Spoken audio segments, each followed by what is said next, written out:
O combustível básico para as células dos diferentes tecidos do corpo é a glicose, mas para que os tecidos consigam utilizar a molécula, a insulina precisa facilitar a entrada na célula. A falta relativa ou absoluta de insulina faz com que a glicose não seja utilizada, levando o animal a um quadro de hiperglicemia crônica. Esse distúrbio é conhecido como diabetes mellitus. Nessa aula, você vai entender qual é a fisiopatologia da doença, os sinais clínicos, as consequências e o diagnóstico do diabetes mellitus em cães e gatos.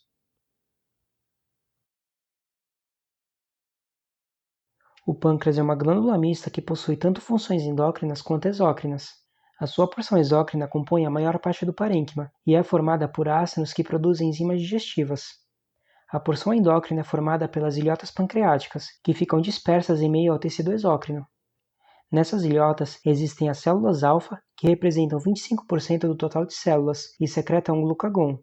As células beta representam 60% e são secretoras de insulina. As células delta representam 10% e são secretoras de somatostatina. Já as células F são secretoras do polipeptídeo pancreático e representam os 5% restantes. A principal função endócrina do pâncreas é atuar no controle da glicemia, juntamente com outros mecanismos fisiológicos. A glicose é o principal combustível que fornece energia ao organismo pela sua oxidação através da glicólise. O principal órgão que realiza o seu metabolismo é o fígado, que é o tecido primário onde seu processamento ocorre. No fígado, a glicose pode ser estocada na forma de glicogênio, e lá ela fica armazenada. Quando necessário, ocorre o processo chamado de glicogenólise, onde esse glicogênio é quebrado para liberar a glicose no sangue.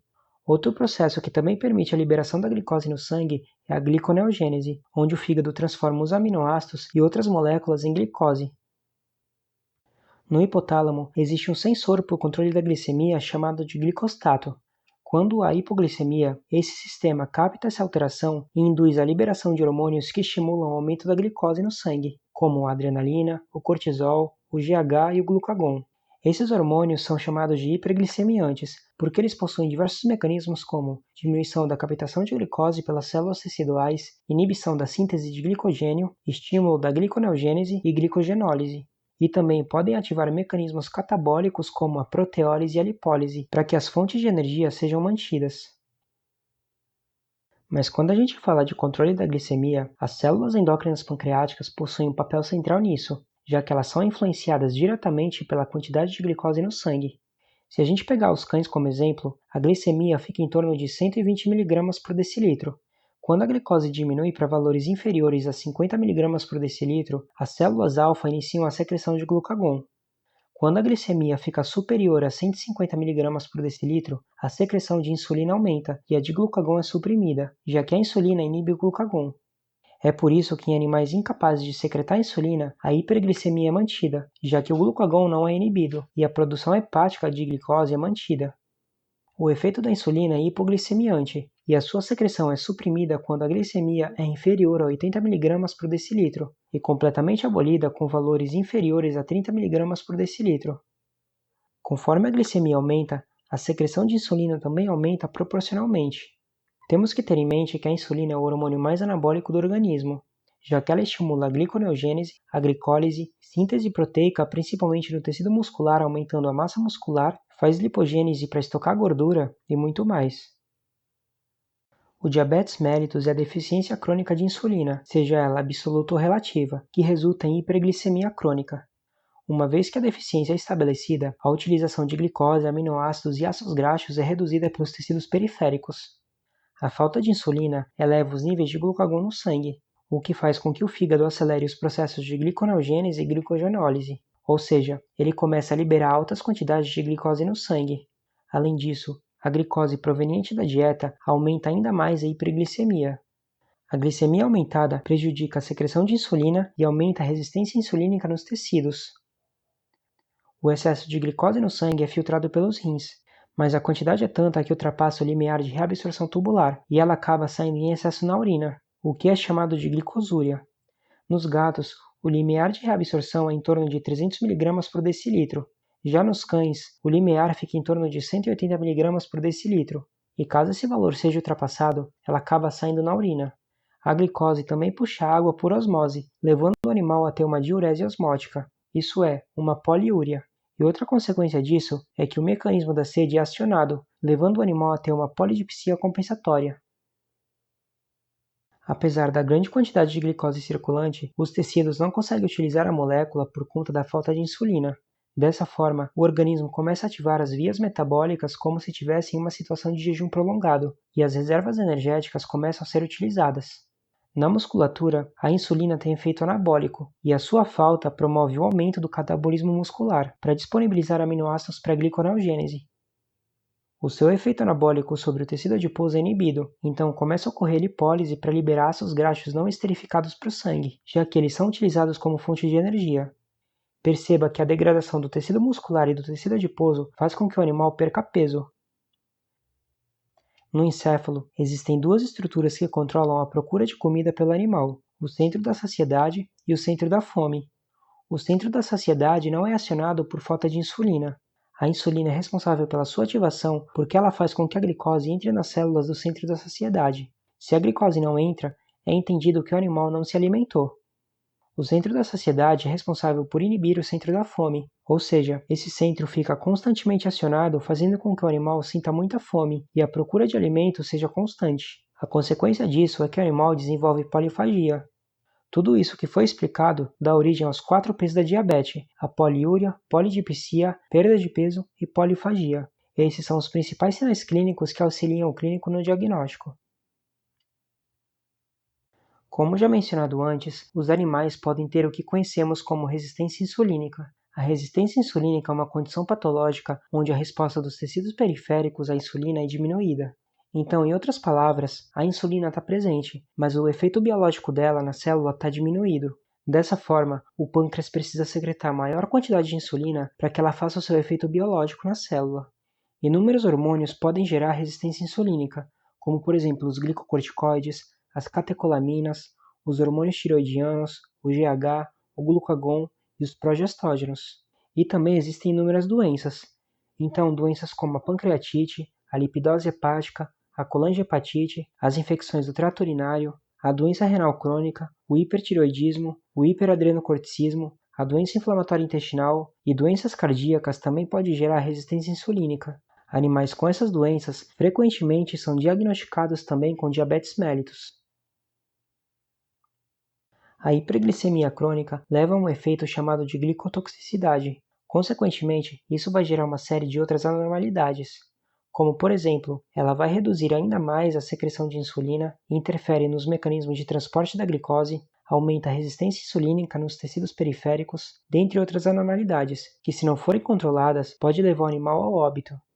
Com isso, existem duas classificações para a doença: a diabetes mellitus insulino-dependente, onde o pâncreas endócrino é incapaz de secretar insulina, e a segunda é o diabetes mellitus não insulino-dependente, onde a insulina é secretada, mas os tecidos periféricos são resistentes à ação dela e não respondem com eficiência ao hormônio, ou seja, o hormônio não consegue exercer o seu efeito biológico. Saber interpretar exames laboratoriais corretamente é extremamente importante para o diagnóstico de qualquer doença. Inclusive, se você quiser aprender a interpretar exames laboratoriais, eu vou deixar um e-book grátis para você baixar. Vai estar na descrição do vídeo e no primeiro comentário fixado. A doença é multifatorial e possui algumas diferenças entre cães e gatos. Nos gatos, o tipo mais frequente de diabetes mellitus é semelhante ao tipo 2 dos seres humanos, onde ocorre uma combinação entre a redução da secreção de insulina pelas células beta e o aumento da resistência insulínica. Como já mencionado antes, a resistência insulínica aumentada faz com que o pâncreas tenha que liberar mais insulina para que ela faça o seu efeito biológico, mas essa demanda aumentada faz com que as células beta entrem em exaustão, principalmente se houver acúmulo de substância amiloide. Eu já vou explicar melhor o que significa essa substância amiloide. Com isso, o animal acaba desenvolvendo a diabetes mellitus. Outra coisa muito importante que você precisa saber é que a sua inscrição aqui no canal ajuda demais. Eu estou sempre aqui trazendo vídeos novos para te ajudar nos estudos, por isso é muito importante que você seja inscrito aqui no canal e ative também o sininho das notificações, para que você fique por dentro de tudo que eu posto.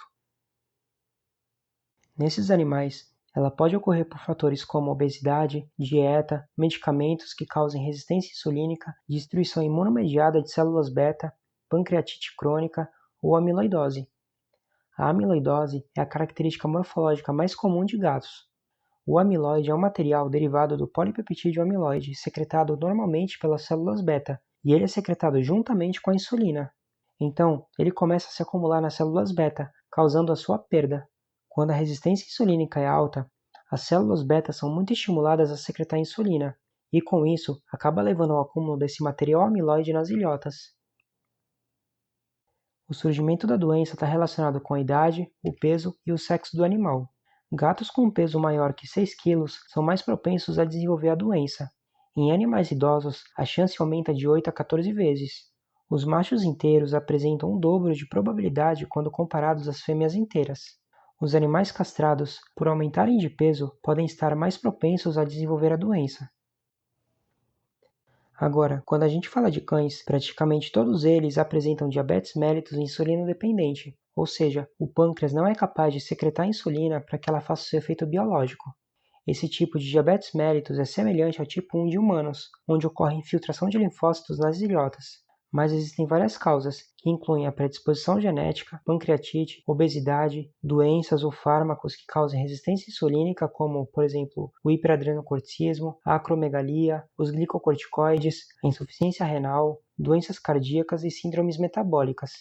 Independentemente da causa, o resultado final é a diminuição da secreção de insulina e, consequentemente, a hiperglicemia crônica.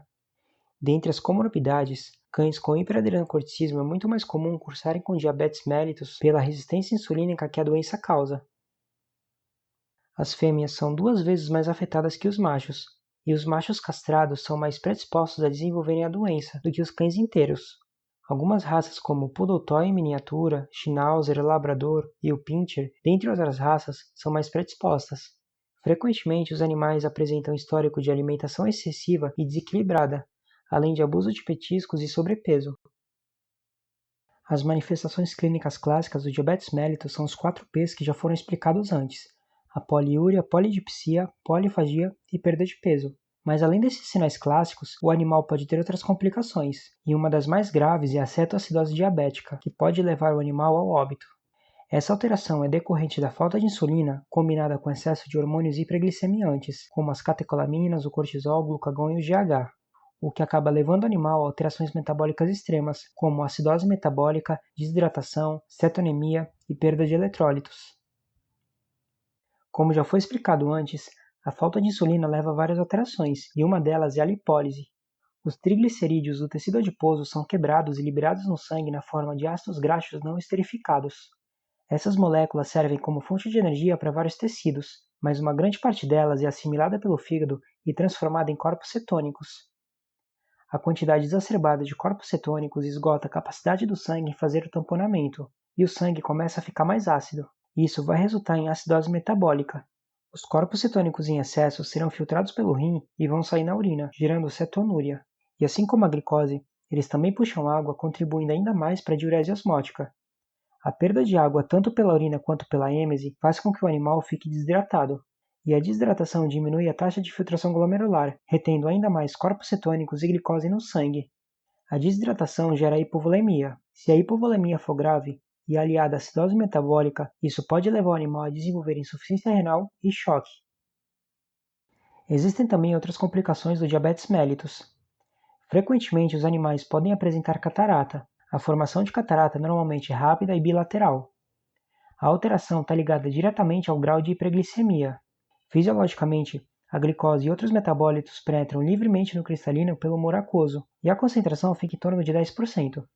Lá dentro, a glicose é metabolizada de maneira anaeróbica em ácido lático, e esse, por sua vez, pode sair livremente da lente. Isso é o que acontece fisiologicamente. Mas quando há grande quantidade de glicose, esse sistema fica saturado e a outra via passa a ser utilizada, que é a via do poliol. Nessa via, a glicose é reduzida a sorbitol, que por sua vez é convertida em frutose. Essas duas moléculas que se formam não atravessam a membrana celular livremente, e além disso são agentes hidrofílicos, ou seja, essas moléculas têm afinidade por água. Isso faz com que o excesso de água entre no cristalino e cause ruptura de fibra das lentes. A catarata que se forma é típica do diabetes mellitus. Ela tem o aspecto de sutura em Y. Quando a catarata se forma, a lesão causa exposição das proteínas da lente ao sistema imunológico, e isso vai causar uveíte. Nos gatos, uma das complicações mais comuns é a neuropatia diabética. A neuropatia é causada por lesão na célula de Schwann, o que consequentemente vai causar a desmelinização. o animal desenvolve fraqueza muscular nos membros pélvicos e caminha com os membros sobre o tarso. Isso é chamado de andar plantígrado. Além disso, eles possuem dificuldades para pular e subir nos locais, atrofia muscular e irritabilidade à manipulação dos membros. O quadro pode progredir para os membros torácicos. Outra complicação é a hipertensão sistêmica. Isso provavelmente é causado pela vasculopatia em decorrência dos distúrbios no metabolismo lipídico, levando à diminuição da complacência vascular e, consequentemente, o aumento da resistência periférica total. Também pode acontecer nefropatia diabética nesses animais. A hiperglicemia crônica leva ao aumento da pressão intraglomerular e, consequentemente, ocorre depósito de proteínas no mesângio. Isso causa lesão glomerular e doença renal crônica. O metabolismo hepático aumentado de lipídios e glicogênio pode levar a um quadro de hepatopatia por infiltração gordurosa e acúmulo de glicogênio. Por conta disso, é comum que no exame físico o fígado esteja aumentado. A cistite bacteriana é comum nesses pacientes por conta da alta quantidade de glicose na urina, que se torna um substrato para as bactérias. O diagnóstico de diabetes mellitus não é difícil, porém às vezes podemos encontrar algumas dificuldades em gatos. O diagnóstico deve ser feito com base nas manifestações clínicas, principalmente os 4 P's da diabetes, como mencionado, mas podemos observar o odor cetônico se o animal tiver em cetoacidose diabética, catarata e neuropatia. Isso associado à verificação da hiperglicemia persistente após jejum de 8 horas e glicosúria. Além disso, uma avaliação completa do paciente deve ser realizada para identificar outras doenças concomitantes, como por exemplo hiperadrenocorticismo em cães, pancreatite, que pode ocasionar diabetes por destruição de ilhotas pancreáticas. Então precisamos avaliar as adrenais, o pâncreas, o sistema hepatobiliar, as tireoides e o sistema urinário. É importante identificar as comorbidades e consequências da diabetes mellitus, porque elas podem atrapalhar no tratamento. No hemograma, o animal pode não apresentar alterações, mas se ele estiver desidratado, pode ocorrer uma leve eritrocitose. Se o animal tiver processos inflamatórios, pode ocorrer leucocitose por neutrofilia com desvio à esquerda. Nos exames bioquímicos, se o diabetes não for complicado, podemos encontrar apenas hiperglicemia. Em casos mais complicados, pode acontecer aumento de colesterol e triglicérides e pode haver também aumento de LT-FA. Se essas enzimas estiverem aumentadas, e juntamente com a diminuição de ureia e albumina, pode indicar uma hepatopatia. Se a FA estiver muito aumentada em cães, pode ser que o animal tenha hiperadrenocorticismo.